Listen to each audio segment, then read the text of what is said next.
Hello बच्चों, तो मैं हूं सीपी सर और आप लोग देख रहे हैं physics classes bye CP sir YouTube channel. तो बच्चों, जिस तरीके से 12th क्लास बोर्ड एग्जाम के मैंने एक सीरीज चालू की है और सीरीज में बच्चे लोग इम्पोर्टेंट डेरिवेशन और जो है न्यूमेरिकल देख रहे हैं। तो बच्चों, उसी तरीके से जो बच्चे बोर्ड परीक्षा देने वाले हैं, उसी प्रकार से जो बच्चे 11th का एग्ज़ाम दे करके और 12th की तैयारी कर रहे हैं, यानी न्यू बैच यानी 12th का स्टार्ट हो चुका है बच्चों। तो उन बच्चों के लिए, क्योंकि वो बच्चे भी परेशान हैं पढ़ने के लिए, तो वो बच्चे इस वीडियो को देख रहे हैं तो बीच बीच में समझ नहीं पा रहे, तो उनके लिए संपूर्ण यानी शुरुआत से हम बैच चालू कर रहे हैं। न्यू 12th का क्लास यानी नया बैच प्रारंभ हो रहा है बच्चों। नया बैच प्रारंभ 2024-2025 कक्षा 12 भौतिक विज्ञान, और इसमें हम लोग आज प्रारंभ कर रहे हैं इकाई 1 स्थिर विद्युत की। और इसमें पहला पाठ बच्चों हम लोग पढ़ने वाले हैं, पहला अध्याय कूलाम का नियम तथा विद्युत क्षेत्र, अध्याय 1 है और भाग 1 है बच्चों। तो बच्चों, जो नए बच्चे हैं यानी जो 11 से 12 में गए हैं और उन्होंने अपनी पढ़ाई स्टार्ट कर दी है, तो वह जो है कि लगातार इस वीडियो को देखें और उनको भाग बाई भाग जो है संपूर्ण चीज़ें मिलेंगी, यानी छोटी छोटी थ्योरी और न्यूमेरिकल सवाल, डेरिवेशन सब कुछ मिलेगा इसमें। तो बच्चों, आइए शुरू करते हैं। सबसे पहले हम लोग बच्चों देखिए प्रारंभ करेंगे इसमें।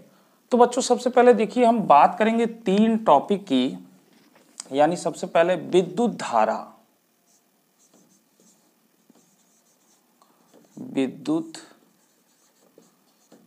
धारा, और इसमें बात करेंगे बच्चों आवेश और जो है विद्युत आवेश, और एक चीज और बच्चों होगा समय। इन तीनों में एक संबंध होगा बच्चों, तो इन टॉपिकों को लेकर चलेंगे। तो सबसे पहले बच्चों देखिए विद्युत धारा की बात करें, फिर से मैं लिख देता हूं विद्युत धारा। इसका बच्चों मात्रक जो होता है एम्पियर, एम्पियर होता है बच्चों। तो बच्चों, अगर हम बात करें विद्युत धारा का, तो हम लोग कह सकते हैं कि यहाँ पर विद्युत धारा की परिभाषा हम लोग दे सकते हैं कि किसी चालक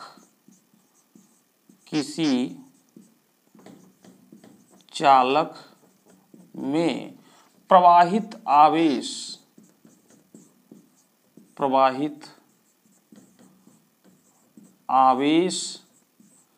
की दर को विद्युत धारा कहते हैं, विद्युत धारा कहते हैं। तो बच्चों, किसी चालक में प्रवाहित आवेश की दर को विद्युत धारा कहते हैं, यानी जो आवेश बच्चों प्रवाहित हो रहा है वो किस दर से हो रहा है, यानी समय की बात हो रही है इसमें, यानी वह 1 सेकंड में कितना आवेश प्रवाहित हो रहा है। ठीक है बच्चों, तो हम लोग यहाँ पे कहेंगे विद्युत धारा यानी हो जाएगा आवेश। ठीक है बच्चों, आवेश की मात्रा बटे समय। तो बच्चों, ये तो हो गया यहाँ पर विद्युत धारा, इसकी डिफिनीशन से आवेश की मात्रा बटे समय। ठीक है, विद्युत धारा।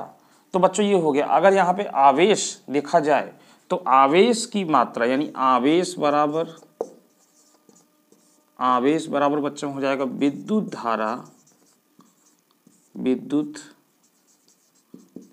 धारा गुणे समय। अब बच्चों यहाँ पे बात कर ले आवेश, यानी आवेश का मात्रक क्या होता है? आवेश का मात्रक बच्चों होता है कूलाम। इसको हम लोग C से प्रदर्शित करते हैं बच्चों। ठीक है, C से प्रदर्शित करते हैं बच्चों। पूरा का पूरा जो चैप्टर हमारा है उस आवेश पर ही है, यानी ये कूलाम बार बार यही आएगा। ठीक है, अब इनमें एक रिलेशन यानी संबंध होता है, इसलिए उसको हम लोग समझ रहे हैं बच्चों। तो आवेश का हमारा मात्रक कूलाम हो गया बच्चों, और विद्युत धारा का मात्रक यानी एम्पियर, ये मैंने लिख रखा है, फिर से यहाँ पे लिखें विद्युत धारा का मात्रक एम्पियर, एम्पियर बच्चों इसको ए से लिख सकते हैं। और वहीं पर समय, समय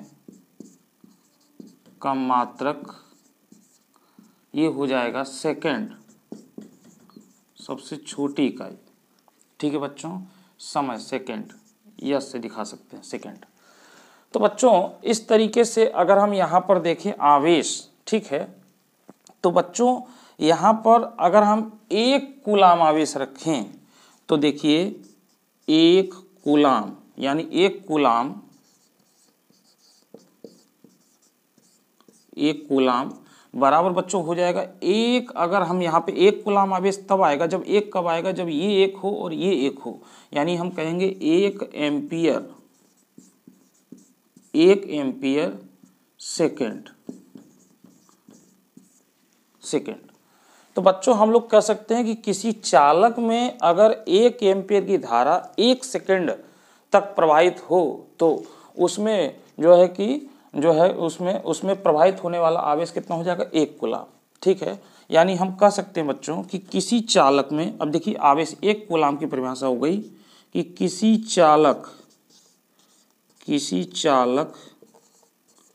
किसी चालक में यदि 1 एम्पियर की धारा 1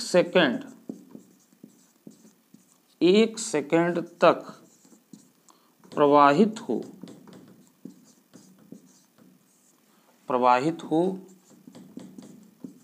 तब चालक में प्रवाहित आवेश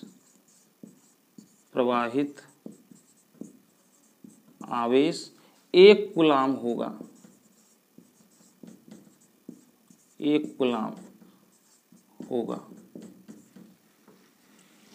तो बच्चों ये परिभाषा हो गई 1 कूलाम की इसके अनुसार। बच्चों अब बच्चों यहाँ पर 1 एम्पियर की परिभाषा की बात कर लें, यहाँ पर 1 एम्पियर की परिभाषा की हम लोग बात कर लें कि 1 एम्पियर कैसे आएगा।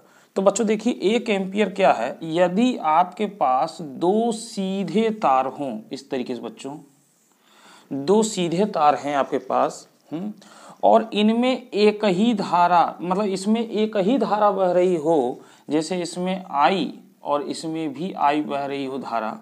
ठीक है बच्चों, थोड़ा बड़ा लिख दें, I इसमें भी बह रही हो और इसमें भी I एम्पियर की धारा बह रही है। तो बच्चों अगर इसमें एक ही धारा बह रही हो और ये दोनों तार सीधे हैं, समांतर हैं, और ये एक दूसरे से बच्चों ये एक दूसरे से 1 मीटर की दूरी पर हों, इनके बीच की दूरी कितनी हो, 1 मीटर। तो बच्चों इन तारों के प्रति मीटर लंबाई में जो है एक बल लगेगा, और वो बल जो होगा बच्चों, वो बल होगा 2 × 10⁻⁷ न्यूटन। तो बच्चों अगर इतना बल आए इन तारों के प्रति मीटर लंबाई में, इनके तारों के बीच प्रति मीटर लंबाई में अगर इतना बल उत्पन्न हो जाएगा तो जो इसमें धारा बह रही होगी वो 1 एम्पियर की धारा होगी। तो इसके अनुसार बच्चों इसकी परिभाषा लिख सकते हैं हम लोग एम्पियर की, इसकी परिभाषा भी लिख सकते हैं हम लोग एम्पियर की। ये तो बच्चों हो गया आपका जो है कि 1 कूलाम की परिभाषा हो गई, 1 कूलाम, ये इसकी परिभाषा हो गई। अब बच्चों हम लोग यहाँ पे दे सकते हैं 1 एम्पियर, 1 एम्पियर। तो बच्चों 1 एम्पियर की परिभाषा कैसे होगी, इसी के अनुसार देंगे। यदि यहाँ पे लिख सकते हैं, यदि 2 सीधे व समांतर तार एक दूसरे से 1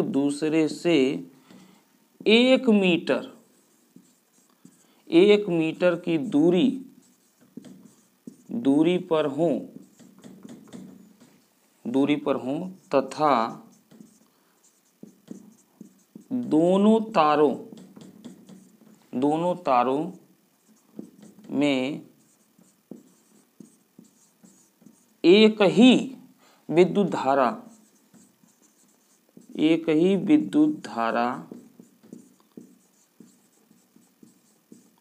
प्रवाहित हो तो तारों के बीच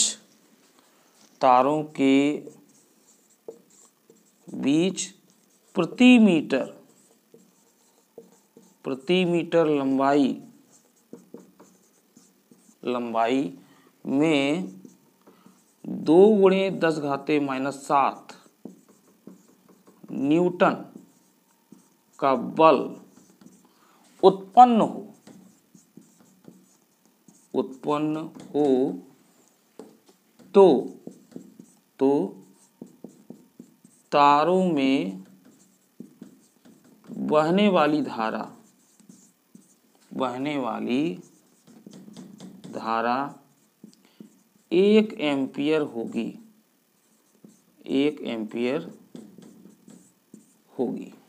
ये बच्चों 1 एम्पियर की परिभाषा आएगी।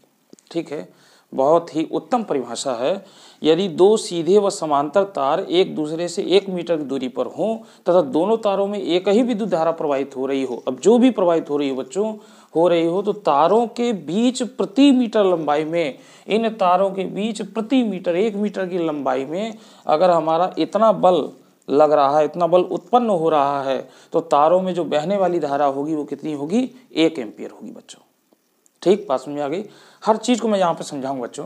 तो यहाँ पे विद्युत धारा की आपने परिभाषा देखी, विद्युत धारा में जो इसका मात्रक है एम्पियर, 1 एम्पियर की परिभाषा देखी। उसी प्रकार से बच्चों आवेश आपने देखा कि आवेश का मात्रक होता है कूलाम। तो बच्चों यहाँ पर आवेश में आपने देखा, तो बच्चों इसी तरीके से जो है कि आवेश की परिभाषा बनाई गई किसी चालक में, यानी आवेश बराबर होता है बच्चों, आपने देखा किसी चालक में प्रवाहित आवेश की दर को विद्युत धारा कहते हैं। और विद्युत धारा बराबर होगा आवेश की मात्रा बटे समय, यानी 1 सेकंड में या जितने समय में जितना आवेश प्रवाहित हुआ उसी को हम लोग विद्युत धारा कह रहे हैं। ठीक है बच्चों, तो इससे अगर हम देखें तो यहाँ पे गुणा कर दिया गया विद्युत धारा गुणे समय, और ये हुआ आपका आवेश। तो आवेश बराबर बच्चों ये हो गया। अगर यहाँ पर हम कहें 1 कूलाम आवेश है तो 1 एम्पियर धारा बहेगी 1 सेकंड में। तो हम कह सकते हैं किसी चालक में यदि 1 एम्पियर की धारा 1 सेकंड तक प्रवाहित हो तो चालक में प्रवाहित आवेश कितना हो जाएगा? 1 कूलाम होगा। तब उसमें चालक में जो भी आवेश प्रवाहित हो रहा है वो कितना होगा? 1 कूलाम होगा बच्चों। तो बच्चों ये छोटी छोटी परिभाषाएं हैं। अब बच्चों यहाँ पर जो कूलाम है, यानी ये जो कूलाम है बच्चों, ये आवेश का एक बहुत बड़ा मात्रक है। तो हम लोग अपने व्यवहारिक दैनिक जीवन में यानी इसके छोटे मात्रक उपयोग करने के लिए हम माइक्रो कूलाम यूज करते हैं। तो हम यहाँ पे लिख सकते हैं बच्चों 1 कूलाम यानी C बराबर 10⁻⁻6 माइक्रो कूलाम बच्चों, इसको ऐसे लिखते हैं μC। तो बच्चों ये 1 कूलाम बराबर इतना होता है, ये आपको पता हो जाना चाहिए क्योंकि इस पर सवाल मतलब ये सवाल लगाने में यूज होगा। ठीक है बच्चों, तो ये आप विद्युत धारा इसका परिभाषा और ये सूत्र। अब बच्चों यही जो आपने लिखा है इसको हम लोग क्या लिख सकते हैं, यानी 1 कूलाम C और 1 एम्पियर सेकंड। तो बच्चों ये इस तरीके से आपका हो जाएगा। इस तरीके से उसको हम लोग लिख सकते हैं 1 कूलाम बराबर 1 एम्पियर सेकंड, यानी सांकेतिक भाषा में। तो बच्चों इसको नोट करें, फिर हम आगे बात करते हैं।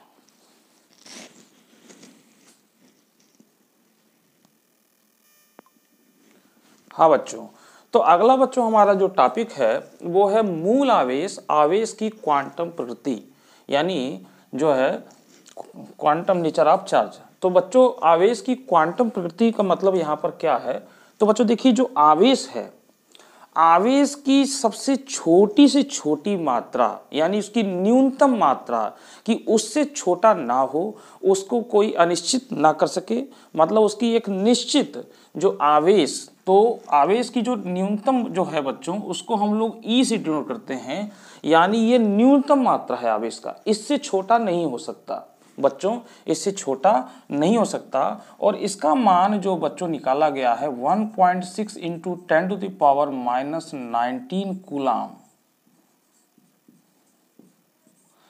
तो बच्चों ये जो है प्रयोगों द्वारा इतना प्राप्त किया गया बच्चों। तो यहाँ पर हम कह सकते हैं कि जो आवेश की छोटी से छोटी न्यूनतम मात्रा है ई, जिसको हम प्रदर्शित करते हैं, तो बच्चों अगर कोई आवेशित वस्तु है, जैसे कोई आवेशित गोली है या कोई आवेशित बूंद है या कोई कण है, जैसे इलेक्ट्रॉन है, प्रोटॉन है या फिर कोई आयन है, तो बच्चों अगर उसके आवेश को नापें तो जो आवेश को नापेंगे तो जो आवेश आएगा वो इसके गुणज के रूप में आएगा। गुणज के रूप में आने का मतलब ये है बच्चों कि जैसे E, 2E, 3E, 4E, इस तरीके से ये गुणज के रूप में प्राप्त होंगे बच्चों। क्या होंगे? ये गुणज के रूप में प्राप्त होंगे। यानी आपको ऐसे नहीं मिल सकता कि 2E.5 या 2/1/2E इस तरीके से, या 1.7E इस तरीके से बच्चों ये फ्रैक्शन में आपको नहीं मिल सकते, यानी भिन्न के रूप में नहीं मिल सकते। यानी इस छोटी से छोटी आवेश की मात्रा को आप जो है विभाजित नहीं कर सकते, अनिश्चित रूप से विभाजित नहीं कर सकते, यानी एक निश्चित रूप से एक गुणज के रूप में रहेंगे। ठीक बच्चों, एक गुणा के रूप में रहेंगे। जैसे आप दुकान पर जाते हैं तो मान लीजिए ये मार्कर है, आप कहते हैं हमें मार्कर दे दो, तो वो एक मार्कर दे दिया। फिर आपने कहा कि हमें एक और दे दो, तो वो एक पूरा मार्कर ही देगा आपको, इसको तोड़कर नहीं देगा। यानी ये आधा नहीं मिलेगा, मिलेगा तो ये पूरा ही मिलेगा। ठीक है, आपने कहा हमें एक और दे दो, तो फिर वो एक और देगा, यानी वह डबल ट्रिपल इस तरीके से हो सकता है, परंतु जो है कि आधा नहीं होगा, पूरा ही होगा। तो वैसे ही अगर इलेक्ट्रॉन निकल रहे हैं तो वो गुणज के रूप में निकलेंगे। ठीक है, अगर इस तरीके से मतलब ये आवेश जो है, ये आवेश आपका गुणज के रूप में होगा। तो बच्चों यहाँ पे हम इसके बारे में लिख सकते हैं कि आवेश की न्यूनतम मात्रा, आवेश की न्यूनतम मात्रा को ई से प्रदर्शित करते हैं,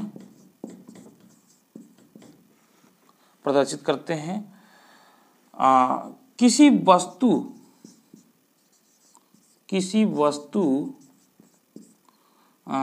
वस्तु जैसे आवेशित गोली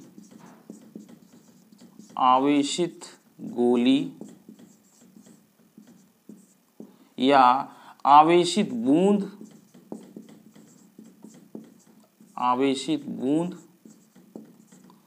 या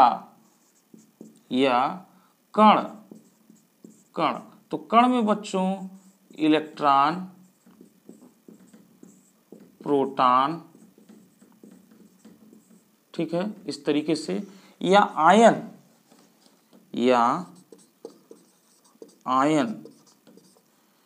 की आवेश की मात्रा का माप करें तो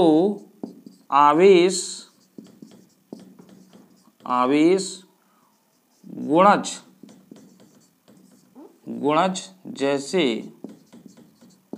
जैसे E, 2E, 3E, 4E में प्राप्त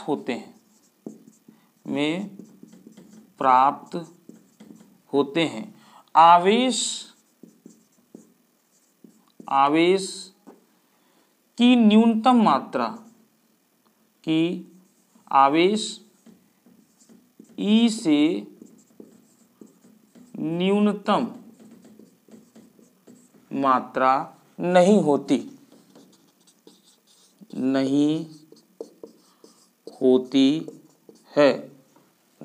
है। आवेश को अनिश्चित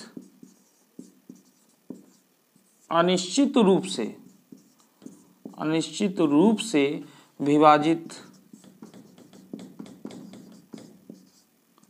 विभाजित नहीं किया जा सकता, नहीं किया जा सकता है। ठीक है बच्चों, अब यहां पे हम लोग लिख सकते हैं आवेश के इस गुण को आवेश का क्वांटम प्रकृति कहते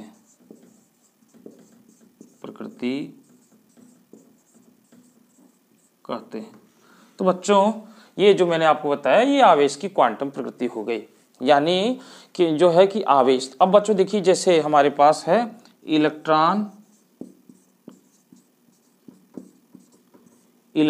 पर आवेश, तो बच्चों इलेक्ट्रॉन पर आवेश माइनस ई, और बच्चों ई का जो मान है वो ये होता है, ये फिक्स है बच्चों। ये प्रोटॉन पर आवेश,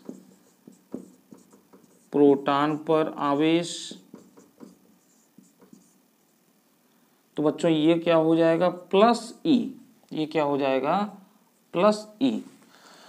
अल्फा कण पर आवेश, तो बच्चों ये क्या हो जाएगा प्लस 2e।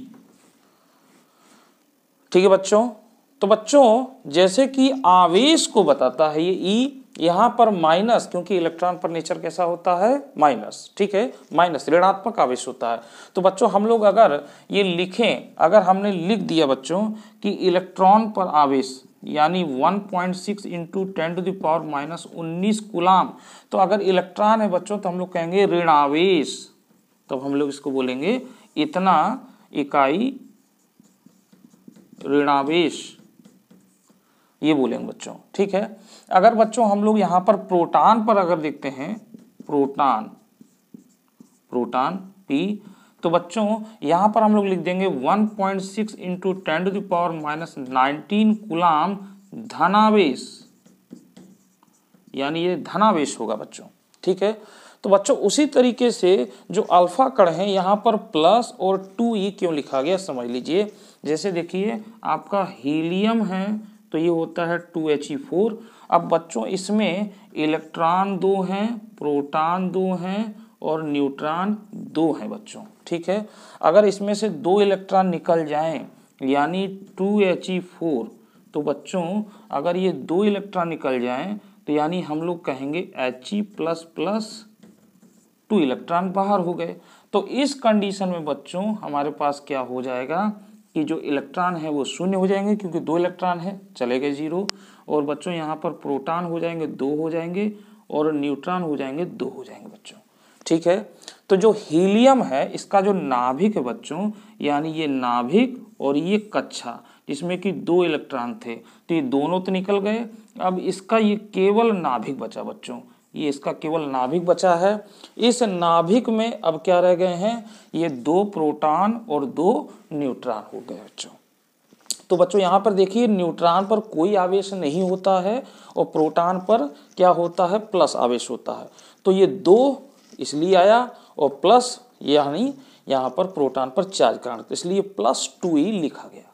ठीक है बच्चों, तो ये जो पूरा हुआ बच्चों ये आपका मूल आवेश और आवेश की क्वांटम प्रकृति हो गई। इसका मतलब ये कि आवेश इससे छोटा इकाई मतलब इससे छोटी मात्रा नहीं होती है, और जब भी ये हमको प्राप्त होगा तो ये गुणज के रूप में प्राप्त होगा बच्चों, ये गुणज के रूप में प्राप्त होते हैं। इसी को हम लोग आवेश की क्वांटम प्रकृति कहते हैं। ठीक है बच्चों, तो इसको नोट करिए, फिर हम आगे बात करते हैं।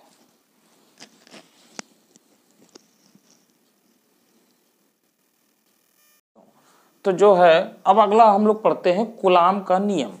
तो बच्चों देखिए कूलाम का नियम क्या होता है बच्चों, हमारे जो है कि अगर कोई 2 आवेश हैं या तो समान हैं या तो विपरीत हैं।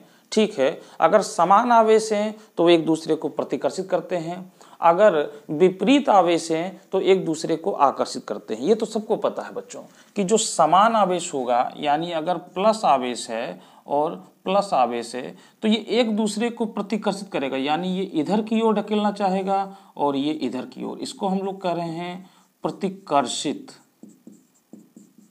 प्रतिकर्षित, इसको हम लोग कह रहे हैं प्रतिकर्षित। अगर बच्चों विपरीत आवेश है, यानी हम लोग कहेंगे समान आवेश हुआ, ये समान आवेश, समान आवेश, तो ये क्या काम कर रहे हैं, प्रतिकर्षित कर रहे हैं बच्चों। अगर आपके पास विपरीत आवेश है, एक हमारे पास प्लस है और एक हमारे पास माइनस है, तो यह एक दूसरे को आकर्षित करते हैं बच्चों, यानी यह इसकी ओर आकर्षित होगा, ये इसकी ओर और ये इसकी ओर, यानी आकर्षित होगा एक तरीके से बच्चों। ये इसको इधर की ओर ढकेल रहा है, इसको इधर की ओर, यानी प्रतिकर्षित कर रहे हैं, एक दूसरे को विपरीत डायरेक्शन में ले जा रहे हैं। जबकि ये क्या है बच्चों, एक दूसरे को पास ले आ रहे हैं, यानी ये इसको खींच रहा है और ये इसको खींच रहा है। ठीक है, तो यहाँ हम कहेंगे आकर्षित। आकर्षित, तो बच्चों प्रतिकर्षित या हो या आकर्षित हो, इसके बीच में कोई ना कोई बल लगता है। इसमें क्या लगता है, बल लगता है, यानी दो समान या दो विपरीत आवेश जो है एक दूसरे को प्रतिकर्षित या आकर्षित में एक दूसरे में बल लगता है यहाँ पर। तो कूलाम का नियम बच्चों इसी पर आधारित है। तो देखिए क्या होता है यहाँ पर। सबसे पहले हम लोग देखें बच्चों कि ये दो भी स्थिर बिंदु आवेश हैं।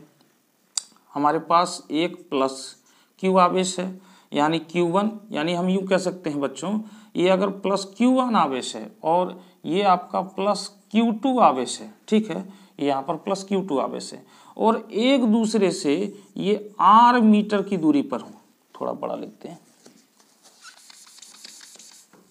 ये दूसरे से R मीटर की दूरी पर हों, तो बच्चों ये एक दूसरे को प्रतिकर्षित करते हैं, यानी ये इधर की ओर एक तरीके से F1 लगा सकता है और ये इधर की ओर इसको प्रतिकर्षित करता है, F2 लगा सकता है बच्चों।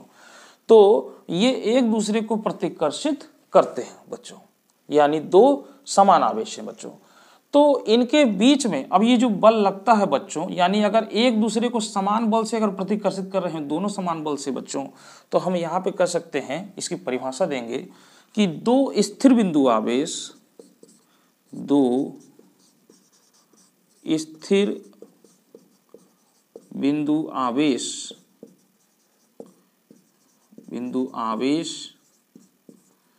जो एक दूसरे से R मीटर की दूरी पर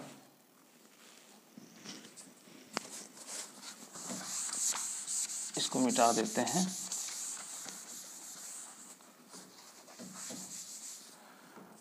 R मीटर की दूरी पर हो,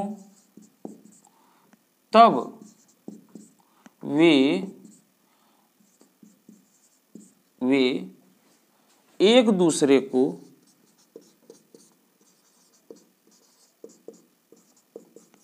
आकर्षित या प्रतिकर्षित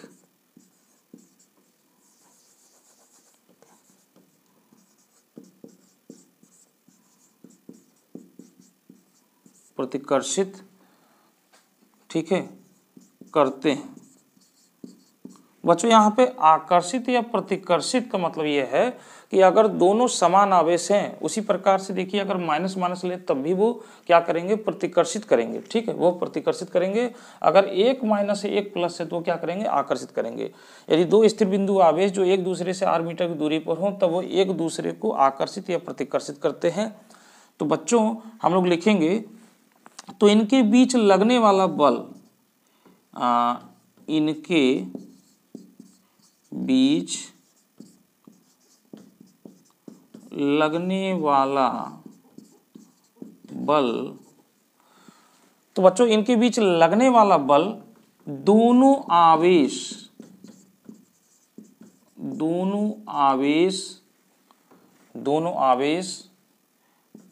की मात्राओं के गुणनफल तथा उनके बीच की दूरी दूरी क्या है बच्चों, r, उनके बीच की दूरी r के वर्ग के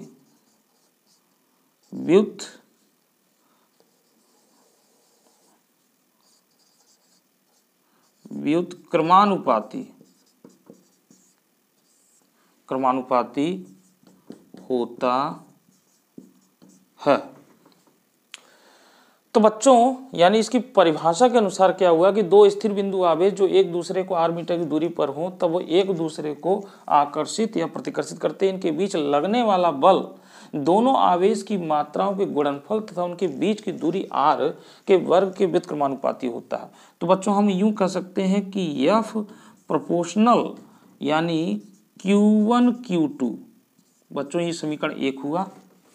अब इसी तरीके से यानी यहाँ पे दोनों आवेश की मात्राओं के गुणनफल होता है और वही बल यानी इनके बीच की दूरी के वर्ग के व्युत्क्रमानुपाती होता है बच्चों। तो यहाँ पर हम लोग लिखें समीकरण 1 व 2 से, समीकरण 1 व 2 से तो बच्चों देखिए दोनों को मिला दें तो ये क्या हो जाएगा, F प्रोपोर्शनल Q1 Q2 अपान R स्क्वायर।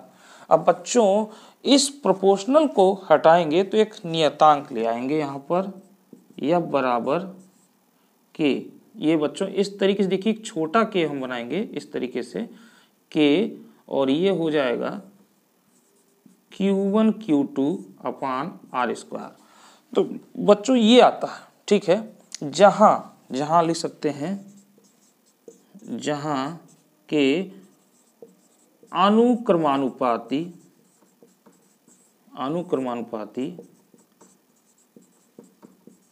नियतांक है, अनुक्रमानुपाती नियतांक है बच्चों ये, ठीक है। अब इसका मान बच्चों किस पर डिपेंड करता है, यानी जो हमारा K है, अब मैंने जो छोटा बड़ा की बात कही है मैं अभी बता रहा हूँ, यहाँ पर जो K हमने लिखा है ये अनुक्रमानुपाती नियतांक है और इसका जो मान होगा वो किस पर डिपेंड करेगा, इस F बल के मात्रक पर निर्भर करेगा, इन आवेशों की मात्राओं पर निर्भर करेगा बच्चों, इसकी दूरी के मात्रक यानी इस पर होगा, और जो है बच्चों इसके बीच दोनों आवेशों के बीच में अगर कोई माध्यम है जैसे निर्वात या वायु है या कोई पदार्थ है तो ये उस पर निर्भर करेगा। तो अब हम देखते हैं बच्चों, यहाँ पे हम लोग ये मान लें कि यदि बल का मात्रक न्यूटन,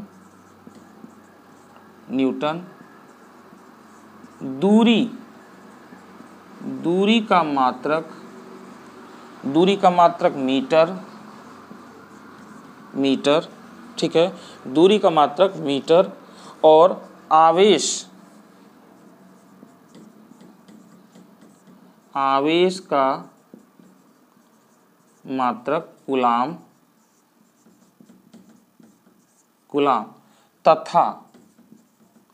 तथा दोनों आवेशों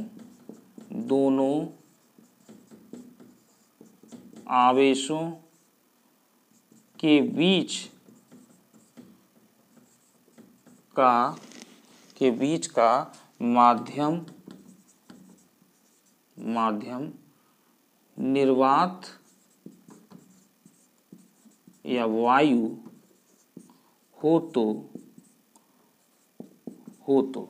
तो बच्चों अगर बल का मात्रक न्यूटन लिया जा रहा है, दूरी का मात्रक मीटर, आवेश का मात्रक कूलाम लिया जा रहा है और दोनों आवेशों के बीच का जो माध्यम है वो निर्वात या वायु हो, तो प्रयोगों द्वारा ये निकाला गया है बच्चों, प्रयोगों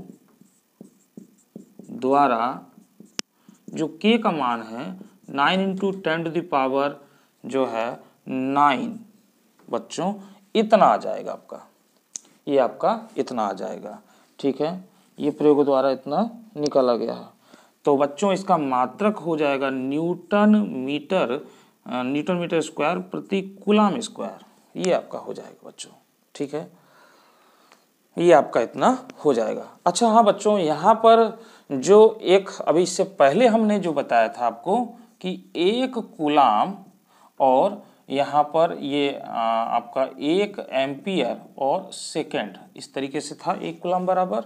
तो बच्चों अगर इसकी बीमा निकाली जाए तो ये आपका एम्पियर को ए से लिखते हैं और ये टाइम को यानी तो हमने लिखा है AT, तो इसकी आवेश की बीमा बच्चों, यहाँ बीमा भी हमें लिखना था, तो आवेश की जो बीमा होगी, आवेश की बीमा बच्चों क्या हो जाएगी, AT हो जाएगी, ये ध्यान रखें, ठीक है।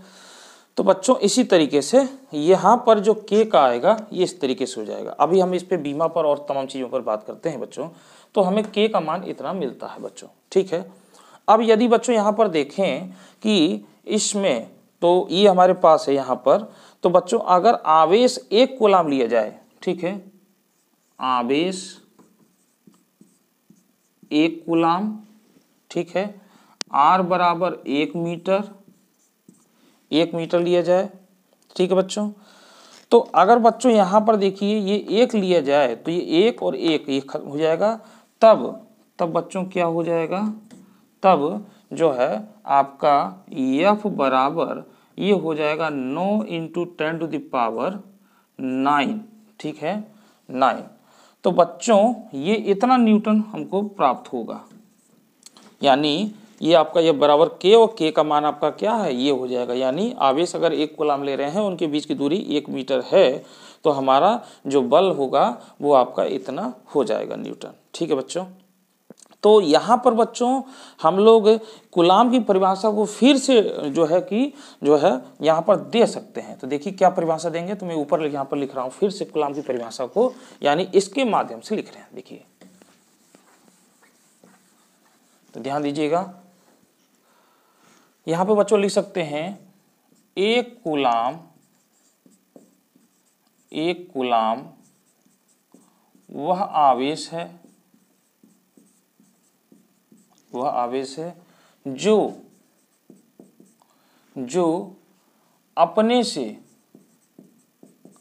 अपने से 1 मीटर की दूरी पर इसी परिमाण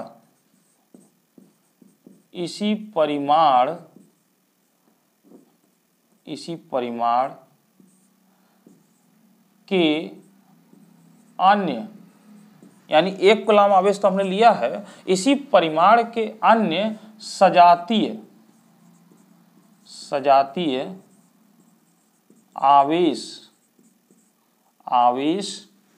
से 9 × 10⁹ न्यूटन बल से प्रतिकर्षित होता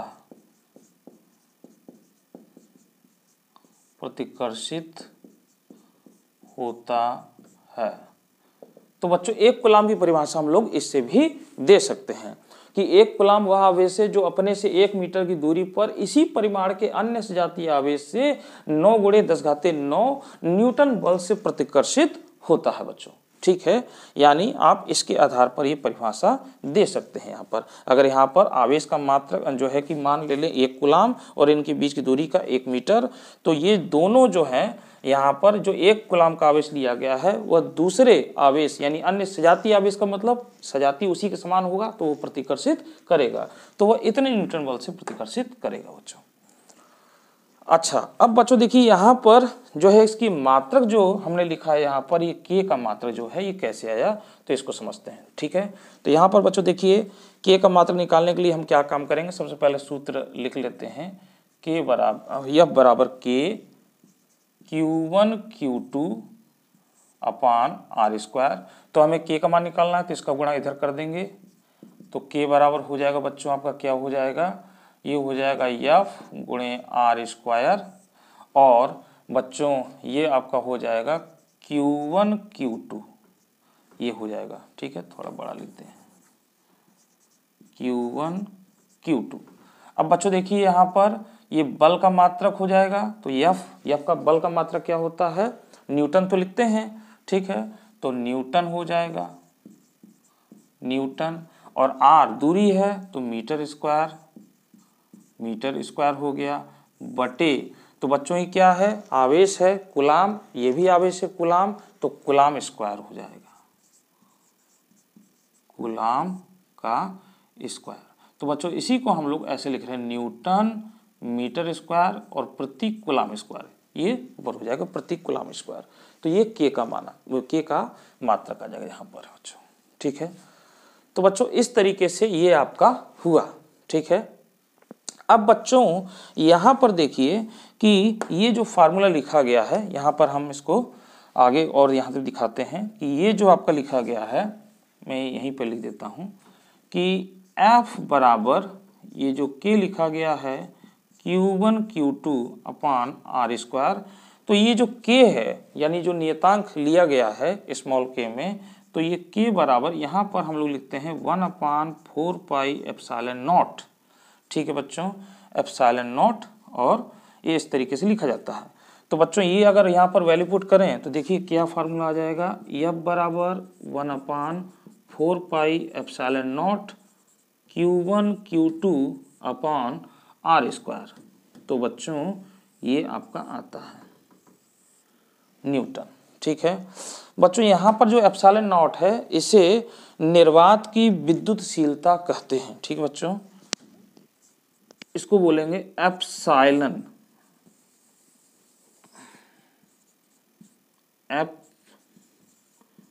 एप्सिलॉन, जीरो पढ़ते हैं बच्चों या तो नॉट पढ़ते हैं, को निर्वात की विद्युतशीलता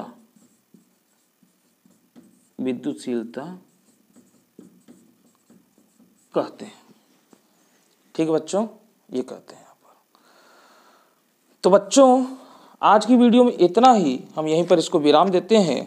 यानी आप देख रहे हैं भाग 1, ये आपको धीरे धीरे मिलेगा, हम आराम आराम से चलेंगे, एकदम धीरे धीरे हर चीज़ को लेते हुए चलेंगे, इसको नोट कर लीजिए एक बार।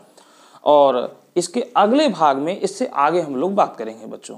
तो बच्चों लगे रहिए मेरी वीडियो पर। अगर ये वीडियो अच्छी लग रही है, आपको समझ में आ रहा है हर टॉपिक, तो इसको लाइक करिए, शेयर करिए और कमेंट्स करिए और अपने सुझाव दीजिए और हमें बताइए कि कितना आपको समझ में आ रहा है और कैसा लग रहा है बच्चों, ठीक है बच्चों। तो आज की वीडियो में इतना ही, फिर अगले नेक्स्ट भाग 2 में हम लोग इससे आगे बात करेंगे। तब तक के लिए धन्यवाद।